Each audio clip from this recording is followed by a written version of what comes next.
I want you to just, for a second, picture your calendar. Just visualize it. Yep. If it's anything like mine, it is just this wall of color. Every single slot is blocked out. You're running programs, you're answering emails, you're putting out fires. I mean, you are, by every objective standard, just incredibly productive. But then, and I think we've all been here, you have this quiet moment, maybe you're stuck in traffic or something, and this really uncomfortable question just bubbles up. Is any of this actually working? That is the classic busy paradox. You are completely exhausted from all the doing, but you are starving for a sense of real impact. Yeah, it feels less like a paradox and more like a hamster wheel. But we are diving into a stack of sources today that argues this is like the central tension for almost every mission-driven leader. Right. Whether you're running a nonprofit, a ministry, or just, trying to lead your family. We are excellent at running the machine. We have stopped checking if the machine is actually producing what it was built for. And that is a terrifying realization. To think you could be winning at logistics, you're hitting every deadline, you're balancing the budget, but you're failing at the actual mission. The source material opens with a question that, it honestly stopped me in my tracks. Yeah. It asks, what if the most powerful force shaping the future of your work isn't your budget and it isn't your innovation? Okay. But it's what you choose to notice, measure, and celebrate. It sounds too simple, doesn't it? We usually think, oh, if I just had more funding or if we had a better strategy, then we'd see change. Right. But this argument just flips that on its head. It says your attention is the real currency. Because what you measure gets managed. It's more than that. What you measure reveals what you love. If you only notice the problems, you create a culture of anxiety. Sure. If you only measure attendance, you create a culture of performance. The sources, they describe this condition called spiritual amnesia. Which sounds like a medical diagnosis. In a way, it is. It's what happens when you don't have a mechanism to track the meaningful stuff. You forget God is moving because you're only looking at the spreadsheets. You see the budget gaps, but you miss the life change. Exactly. And when a leader has that amnesia, they lose hope. They burn out. So today, the goal of this deep dive is to cure that amnesia. We're going to figure out how to measure the stuff that actually matters without turning it into some cold corporate thing. Yeah. Because I have to be honest with you, when I hear measurement or metrics applied to, spiritual things, I get a little twitchy. You are definitely not alone in that. It just feels reductionistic. Can you really put a metric on someone's soul? It feels like we're trying to commoditize mystery. That is the biggest hurdle. And the sources tackle this head on.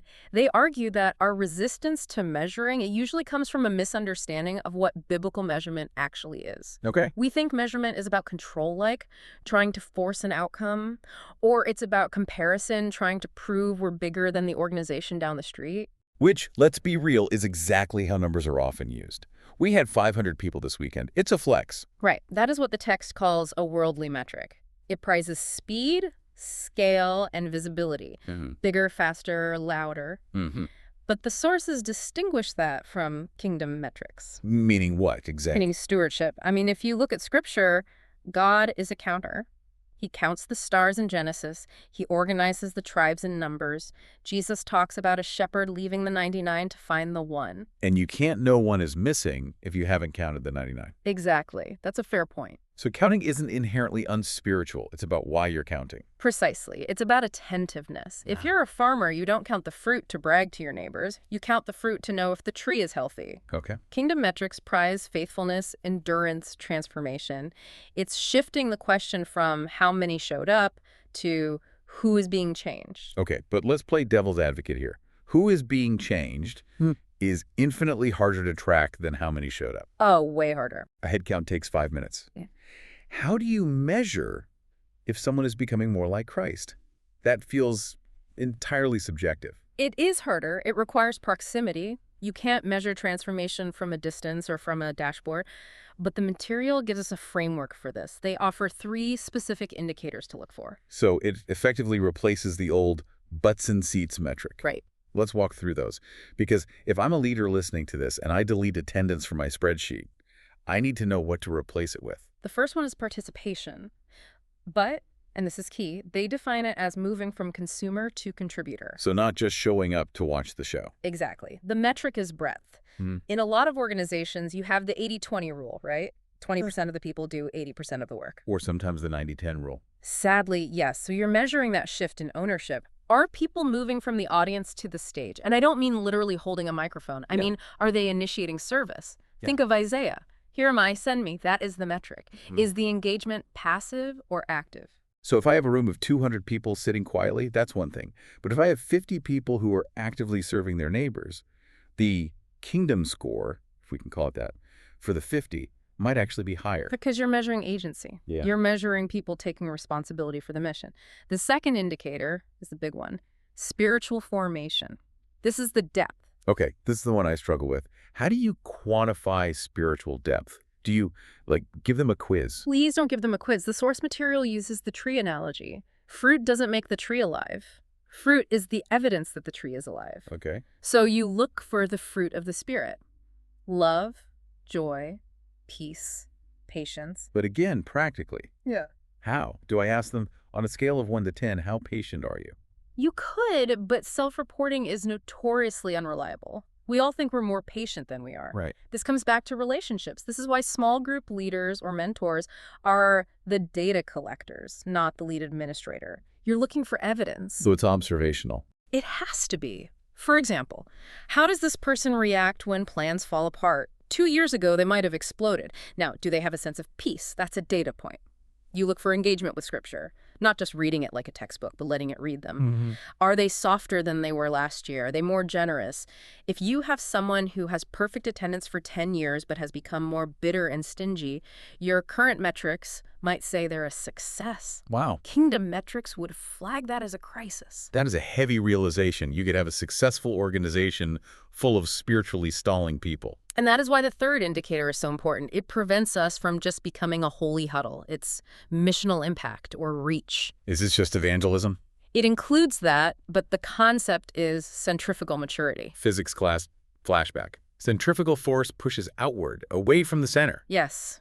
True maturity can't be contained. If I'm actually growing in my faith, it eventually spills over onto the people around me. So the metric here is, who else is being reached because this person is here? That's it. The text calls this the Timothy principle, right? Right, from 2 Timothy. Yeah, 2 Timothy 2.2. Paul trains Timothy. Timothy trains faithful people who then train others. That's 4 generations in one verse. The metric is reproduction. If you're a leader, are you replacing yourself? If you're a volunteer, are you bringing someone along? If the answer is no, the transformation has become stagnant. It's just containment. So we have participation, which is ownership, formation, which is character, and impact, which is reproduction. That is a much more robust dashboard. But numbers still feel cold to me. Yeah. Even if we're counting reproduction, it's still a statistic. And that is where the most fascinating part of this deep dive comes in. The idea of stories as sacred data. I stopped on that phrase too, sacred data. Usually we think of stories as anecdotes, fluff. Totally. Oh, that's a nice heart warmer to open the sermon with. You're saying they count as hard evidence. The argument here is that in a relational kingdom, stories are the data. They reveal the soul behind the number. If you say, we had 10 baptisms, that's a stat. If you tell the story of one of those people, the struggle, the doubt, the moment of surrender, that is sacred data. It tells you what kind of fruit you're producing. It connects to the memorial stones in Joshua, doesn't it? Exactly. They crossed the Jordan River, and Joshua told them to grab 12 stones and pile them up. Why? So that when your children ask, what do these stones mean? You can tell the story. If we don't capture the stories, we lose the meaning. We just have a pile of rocks. But there is a trap here. I've been in circles where storytelling just feels like marketing. It's the hero narrative. Look how great our ministry is. Look how we saved this person. That is the danger zone. The expert in the text warns about performative testimony. If the story makes us look like the hero, it's not sacred data. It's propaganda. Oof, propaganda. Authentic testimony includes the limp. It includes the struggle, the doubt, the messiness. It's not a highlight reel. And crucially, the hero has to be God. The story isn't, look at our strategy. It is, look at God's faithfulness. There was also a really wise point about safety in storytelling. Because if we're mining for these deep, raw stories, that can get exploitative really fast. Yes, the concept of layered spaces. This is critical for any leader listening. Not every story belongs on the stage with a microphone. Right. Some stories are raw and unprocessed. Those belong in small, safe spaces for healing. Some stories are for leadership circles, to help a team learn and adjust. Okay. And then only the stories that have been discerned and processed where the person is ready go to the public space for witness. That relieves a lot of pressure. You don't have to broadcast your trauma to count. It protects the dignity of the storyteller. We aren't mining people for content. We are listening to witness God's work. So we have the theology, stewardship, not control. We have the indicators, participation, formation, impact, and we have the method stories as data. But let's get practical. I'm a busy leader. I don't have time for a complex new system. The source material suggests something called an annual review, but honestly, that sounds like a corporate performance evaluation. I know, it sounds like HR is coming for a visit. But they frame it as a spiritual discipline. It's a rhythm of review. And it's a 4-step cycle that's designed to be done with your team, and it's actually surprisingly refreshing. Walk us through the steps. How do we actually do this without it feeling like paperwork? Step 1 is Thanksgiving. Which sounds nice, but is it strategic?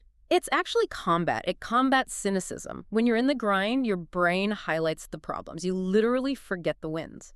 Got it. Starting with Thanksgiving forces you to dig through the files, the emails, the memories, and say, no, wait, God actually showed up there and there. It grounds the whole process in gratitude, not anxiety. Okay, I can see that. It sets the table. Step 2. Truth-telling. That sounds ominous. This is the hardest part. It's admitting failures without shame. It's looking at a program and saying, we spent $5,000 and 200 hours on this, and honestly, it didn't work. No one was transformed. That takes a lot of psychological safety. Usually people spin the data to protect their jobs. Which is why the without shame part is vital. It combats pride. You have to be able to say, this didn't bear fruit, without hearing, I am a failure. And that requires a leader who models vulnerability first. Absolutely. If the leader admits a failure, the team will follow. Then step 3 is learning. This is pattern recognition. You look at the Thanksgiving pile and the truth-telling pile and ask, why? Why did that retreat change lives? But that sermon series fell flat. You're moving from observation to insight. And finally, refinement. Action. Adjusting the methods while keeping the mission. And this is where the scariest word comes in. Pruning. Release. Yes. The sources talk about a team exercise called impact mapping. You list every activity you do. For each one, you share a story of transformation. If you can't find a story, that's a red flag. Then you decide what to continue, what to refine, and what to release. Ministries are terrible at stopping things. We hoard programs. But Mrs. Jones loves the Tuesday knitting circle. Even if Mrs. Jones is the only one there and she hates knitting, we hate stopping things because it feels like failure. But the text says the goal is to move from maintenance to multiplication. Right. Maintenance is just keeping the machine humming. Multiplication requires focus. You have to cut the good to make room for the best. That pruning process, it hurts. But I guess that leads to the ultimate why. Why go through all the pain of measuring, collecting stories, and pruning programs? It's not just for next year's budget. It's about something much longer term. Generational legacy. This was the part of the deep dive that really lingered with me. It asks, if someone inherited your work in 5 years, would they find only structures, or would they inherit stories of transformation? Structures or stories, wow. We tend to focus on building the structures, the buildings, the bylaws, the bank accounts, but the kingdom runs on continuity of faith. Are we raising up people who can carry the torch? It brings up the stewardship of people. Right. Legacy isn't what you leave for people, it's what you leave in people. That is a quote right there. It demands that we let the next generation lead now. The text calls it meaningful participation. You can't just let them set up the chairs or observe the board meeting. You have to let them carry the weight. Let them make mistakes while you're still there to catch them. It's almost like if we don't measure and celebrate the impact now, we're handing them a machine without a memory. That is exactly the phrase used. Yeah. A machine without a memory. If we don't tell the stories of what God did, the next generation won't know. He can do it again. They'll just have the bylaws. They won't have the fire. And that circles us all the way back to the beginning, the busy paradox. The cure isn't just doing less, though that might help. Right. The cure is remembering why we're doing it. Measuring impact is ultimately an act of worship. It's saying, God, I'm paying attention. I'm looking for your handiwork. It isn't about proving our worth to a board of directors. No. It's about testifying to his grace. It turns the spreadsheet into a prayer. Ideally, yes. When we see the fruit, we get the courage to keep going. We realize we aren't just spinning our wheels. So if you're listening to this and you're feeling that busy paradox, maybe you're in the car right now or at your desk, here is the challenge from the source material. Take a sacred pause. Just stop the doing for a moment. And ask yourself this question. What has God accomplished through my participation? And don't settle for a number. Look for the fruit. Look for the life that changed. Look for the story. Because in the end, the goal isn't to have the biggest crowd or the busiest calendar. It is to see lives changed. As this deep dive reminds us, don't just count the people, make the people count. That's the work. Thanks for diving in with us. We'll see you next time.